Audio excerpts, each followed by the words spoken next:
특히 그저께 아마 이준석 의원이 아마 대선 출마를 사실상 출마를 선언했는데 그런 과정에 있어서도 굉장히 좀 정치적 타격을 받을 것이다. 특히 그 이준석 의원 같은 경우는 그동안 포용력이 없다는 얘기를 많이 들어왔거든요. 근데 최근에 보면 안철수 의원하고도 어떤 정치적 화해를 모색했고 그리고 한동훈 전 대표에 대해서도 결국 동병상련의 마음으로 어떤 만나고 싶어하는 그런 정치적 화해를 하면서 나름대로 굉장히 그 어떤 흐름이 굉장히 좋았는데 그 모든 어떤 정치적으로 했던 행보들을 다 까먹게 됐다. 지금 허은하 대표가 주장하는 게 윤석열 대통령이 했던 짓을 이준석 의원이 고스란히 개혁신당에서 하고 있다. 이렇게 지금 비판을 하고 있어요. 이게 표면적으로는 뭐 당 사무총장의 인사 문제지만 결국에 총선 이후에 당 운영을 둘러싼 주도권.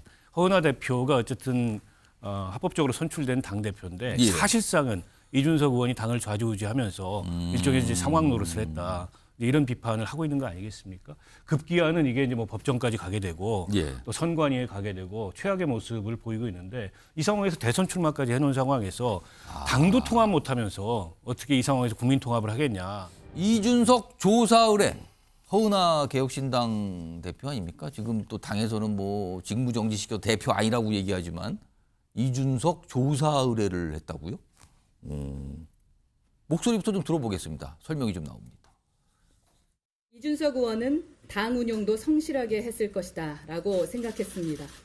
천하람 의원은 법률가 출신이니 법과 질서를 존중했을 것이라는 기대도 있었습니다. 신뢰를 그들은 악용해 오히려 저에게 허은하 대표가 당 예산을 허투루 쓰고 당을 사유화했다라는 거짓 프레임을 씌웠습니다. 선관위의 조사 결과가 나오면 누가 정말로 당을 사유화하고 예산을 허투루 썼는지 분명하게 드러날 것입니다. 뭔가 가만두지 않겠다. 뭐 가처분 신청하고 굉장히 내용이 심했잖아요. 근데 이준석 의원 등에 대해서 선관위 쪽에 이거 조사해 주세요, 의뢰한다 이런 얘기까지 나왔어요. 화면 좀 보겠습니다. 이준석 천하람 의원 정치자금법 위반 및 사기 횡령 배임 혐의. 이거 굉장히 중한 죄인데 이런 혐의로 선관위에 조사해 주세요 이거예요. 이렇게까지 갔군요. 지금 뭐 당 자금에 대해서 문제 제기하면서 이런 거예요. 김철원 교수님. 내용을 겪다가 결국에는 외부 기관으로까지 가는 겁니까? 결국은 이제 그 외부 기관이 이제 이 수사 의뢰를 하는 부분이기 때문에 결국 이제 막장으로 가는 거거든요. 아마 진실이 무엇인지 알 수 없는 끝없는 이제 폭로전, 아마 진흙탕 3호로 가게 되는 부분이라고 보이거든요. 저는 아마 뭐 이준석 뭐 의원이 아마 뭐 굉장히 이 부분에 있어서는 좀 정치적으로 타격을 입을 수밖에 없다고 생각하는 게요. 어쨌든 허은하 전 의원 같은 경우에는 개혁신당이 공동 창업자거든요. 그때 기억하실지 모르겠는데 천하용인 중에 3명이 다 배지를 달았습니다. 천하용까지 다 달았네요. 달았고요. 본인만 이제 달지 못하게 됐는데 그래도 본인은 의원직을 버리고 그때 개혁신당에 참여했거든요. 그렇기 때문에 나름대로 이 개혁신당에서의 정치적 지분이 저는 있다고 보이거든요. 근데도 불구하고 결국은 당대표가 원래 그 임명 권한이 있는 사무총장 교체하는 과정에서 결국은 이준석 이준석 우리 쪽에서 결국은 이제 뭐 당대표 쪽에서 물러난 부분이 있기 때문에 저는 앞으로 상당히 오랫동안 아마 개혁신당의 내용을 겪을 가능성이 높고 특히 그저께 아마 이준석 의원이 아마 대선 사실상 출마를 선언했는데 그런 과정에 있어서도 굉장히 좀 정치적 타격을 받을 것이다.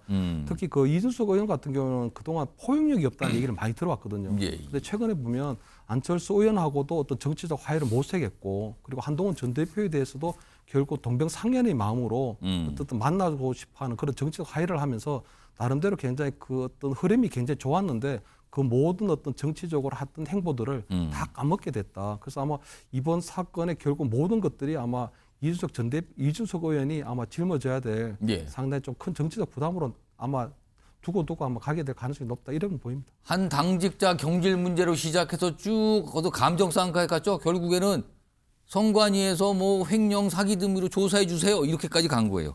아까 천하용이 4명 중에 천하람, 김용태 두 분만 의원된 거 아닙니까? 두 분만 의원인데. 이준석까지. 이준석은 천하용이는 아니지만. 여기에는 빠진 이준석 의원까지 치면 3명. 그렇군요. 박원석 전 의원님.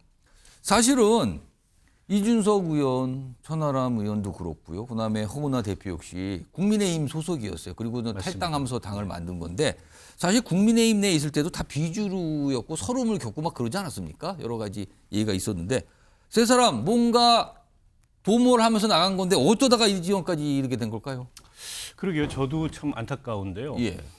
어쨌든 그 세석의 작은 의석을 갖고 있지만 지난 총선에서 개혁신당이라는 그 큰 당을 여당을 나가서 예. 모험을 한 건데 그 모험이 어느 정도는 성공을 한 당시에는 거였고 굉장히 주목을 받았어요. 또 이게 이제 세대 정당의 특성을 갖고 있어서 예. 이제 젊은 세대의 지지를 받는 뭐 이준석 의원도 그렇고 개혁신당도 그렇고 그러니까 앞으로의 발전 가능성이 어느 정도 있는 이제 그런 정당으로 평가가 되고 있는데 예. 저렇게 내분 내용으로 인해서 이제 스스로 무너지는 모습을 보이고 있어서 일단 안타깝고요.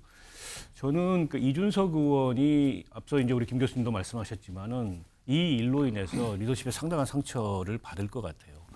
세간의 평가가 이준석 의원이 가는 곳에는 늘 갈등과 늘 분열과 늘 저런 분란이 따른다. 과거에 바른미래당에서도 그랬고 국민의힘에서도 그랬고 그리고 이번에 이제 개혁신당까지. 그런데 국민의힘에서는 본인이 피해자였잖아요. 윤석열 대통령과 셈이에요. 윤핵관들에 의해서 일방적으로 대표직에서 내쫓겨났는데 지금은 오히려 똑같은 상황에서 본인이 가해자 비슷하게 됐고 지금 허은하 대표가 주장하는 게 윤석열 대통령이 했던 짓을 이준석 의원이 고스란히 개혁신당에서 하고 있다. 이렇게 지금 비판을 하고 있어요. 이게 표면적으로는 뭐 당 사무총장의 인사 문제지만 결국에 총선 이후에 당 운영을 둘러싼 주도권. 허은하 대표가 어쨌든 합법적으로 선출된 당 대표인데 예. 사실상은 이준석 의원이 당을 좌지우지하면서 일종의 이제 상황 노릇을 했다. 이런 비판을 하고 있는 거 아니겠습니까? 급기야는 이게 이제 뭐 법정까지 가게 되고 예. 또 선관위에 가게 되고 최악의 모습을 보이고 있는데 이 상황에서 대선 출마까지 해놓은 상황에서 당도 통합 못하면서 어떻게 이 상황에서 국민 통합을 하겠냐. 근데 이런 비판에 직면하게 됐어요. 이게 과연 돌이킬 수 있는 문제인지 모르겠지만 예. 지금이라도 여기서 이제 극단까지 가지 않고 뭔가 이 당사자들이 수습하는 모습을 보여야 될 텐데 그게 이제 얼마나 가능할지 모르겠고요. 그러니까 허은하 대표가 좀 능력이 부족하고 그동안에 당 운영에 있어서 당 전략이나 이런 걸 주도적으로 제시하지 못했다. 뭐 그런 비판을 할 수 있는데 예. 능력이 없다 그래서 민주적으로 선출된 당대표를 내쫓을 근거는 못 되거든요. 때문에 이게 가처분 신청까지 들어가 있는데 여러모로 이준석 의원이나 이제 천하람 원내대표가 자칫하면 이제 공지에 몰리고 정당의 민주적 운영에 있어서 본인들이 당했던 것 같은 똑같은 모습을 예. 보이고 있다. 이율배반적이다. 이런 비판을 받을 소지가 있다고 봅니다. 이준석 의원은 지금 저런 뭐 선관위의 의뢰에 대해서 조사를 해서 반응이 없어요. 한 30여 초도 시간이 있는데 김철규 교수는 왜 반응이 없을까요? 뭐 일단 일체 반응을 하는 것 자체가 뭐 정치적으로 굉장히 좀 손해라고 하는 생각을 할 수도 있고요. 아마 본인은 그냥 허나 전 대표가 뭐라고 얘기하든 본인은 본인의 그냥 길을 갈 가능성이 높아 보이거든요. 예. 왜냐하면 응답하면 응답할수록 허나 뭐 이 대표가 원하는 그 진흙 싸움에 결국은 말려드는 꼴이 될 수도 있기 때문에 일정한 거리를 두고 그렇게 가지 않을까 이렇게 보입니다. 알겠습니다. 개혁신당 얘기 요새 가끔씩 들려오는데 다 내용 이번에는 내용 속에 외부 기관에 조사해 주세요. 2단계까지 갔다라는 조금 차원을 달리하는 상황까지 갔다는 내용이었습니다.